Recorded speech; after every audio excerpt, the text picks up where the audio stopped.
Hello everyone and welcome to Immortal History. Today we travel back to the beautiful city of Prague in the early 17th century. But we aren't just here for the sights. We're here for an event, a rather peculiar one, that took place in Prague Castle. We're here to talk about an act of political protest so famous it earned its own name, the Defenestration of Prague. The word defenestrate, in case you don't know, literally means to throw someone out of a window. And in Prague, this was becoming something of a tradition. The specific act we're focused on happened on May 23, 1618, and it's the flashpoint often blamed for sparking one of the most destructive conflicts in European history, the 30 Years' War. But here's the paradox. The three men who were thrown from a third-story window survived. Their survival, however, directly led to a war that would claim 8 million lives.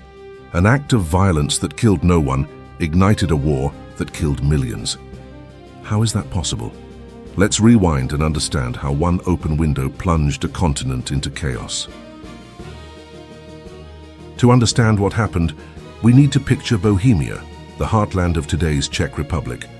At the turn of the 17th century, it was a vital piece of the Holy Roman Empire, and more importantly, it was a crossroads of faiths. Protestants and Catholics lived side by side, but with an ever-deepening mistrust. For a moment it seemed manageable. In 1609, the Holy Roman Emperor Rudolf II signed a groundbreaking document, the Letter of Majesty. Rudolf was an eccentric ruler, more interested in alchemy than politics. To secure the loyalty of Bohemia's powerful Protestant nobles against a family revolt, he reluctantly granted them extensive religious freedoms. The Letter of Majesty promised Protestants the right to build churches and practice their faith freely. An uneasy peace settled over the land, but this delicate balance was shattered with Rudolf's death. His brother Matthias took the throne. Matthias was more politically astute, but also old and childless. The real power was destined to fall to his cousin and hand-picked successor, Ferdinand of Styria. And Ferdinand was a different breed entirely. Educated by Jesuits, he was a staunch, unwavering Catholic who had already crushed Protestantism in his own lands. He saw it as his sacred duty to restore Catholicism as the one true faith. In 1617, Ferdinand was elected King of Bohemia.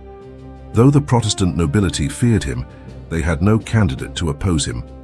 Ferdinand's first moves as king confirmed their worst fears. He appointed hardline Catholic governors to rule in his name and immediately began chipping away at the freedoms guaranteed by the Letter of Majesty. The breaking point came when Catholic officials ordered a halt to the construction of 2 Protestant churches, claiming the land belonged to the Catholic Church.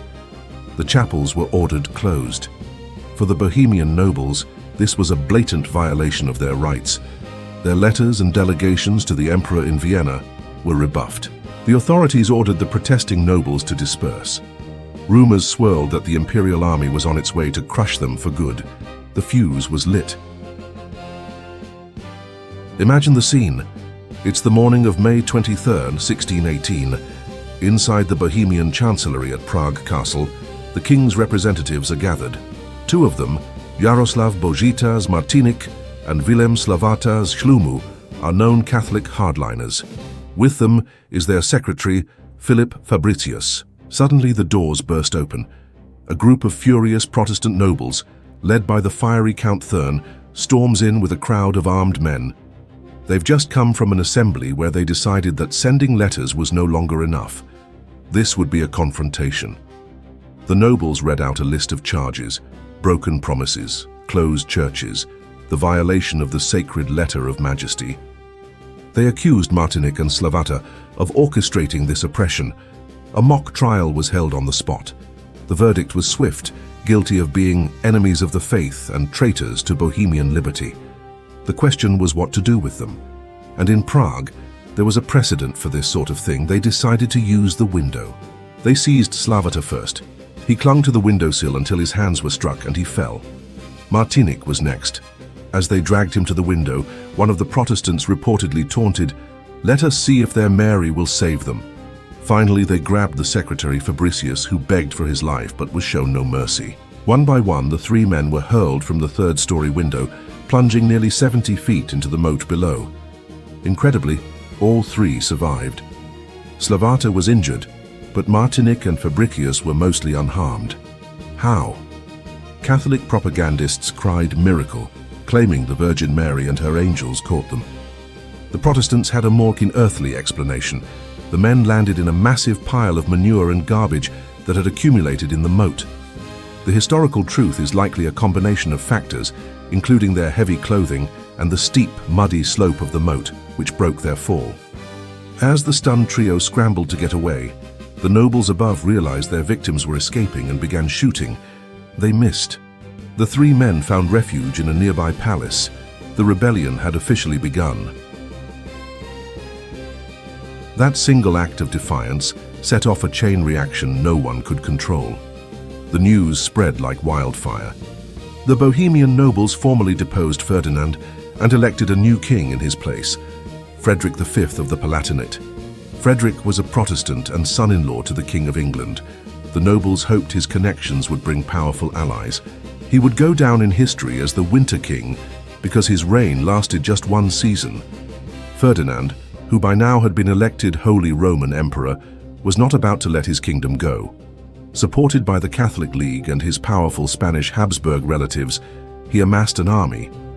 In 1620, the two forces met at the Battle of White Mountain just outside Prague. For the Bohemians, it was a disaster. The battle was over in an hour. The Winter King fled, and the rebellion was crushed. In Prague's Old Town Square, 27 leaders of the uprising were publicly executed, their heads displayed on the bridge tower as a grim warning. Emperor Ferdinand II's revenge was total. The Letter of Majesty was abolished. A systematic re-Catholicization began, forcing Protestants to convert or flee into exile. The Czech language was suppressed, and the kingdom's autonomy was destroyed. But the war was far from over.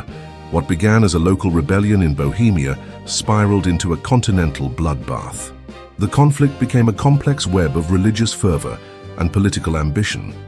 Protestant powers like Denmark and Sweden intervened to challenge the Habsburgs. Even Catholic France, under the cunning Cardinal Richelieu, joined the Protestant side, fearing a powerful Habsburg empire more than religious disunity. For 30 years, armies marched across Central Europe, leaving devastation in their wake. The war was marked by brutal sieges, widespread famine and massacres that decimated the population. Bohemia itself is thought to have lost over half its people.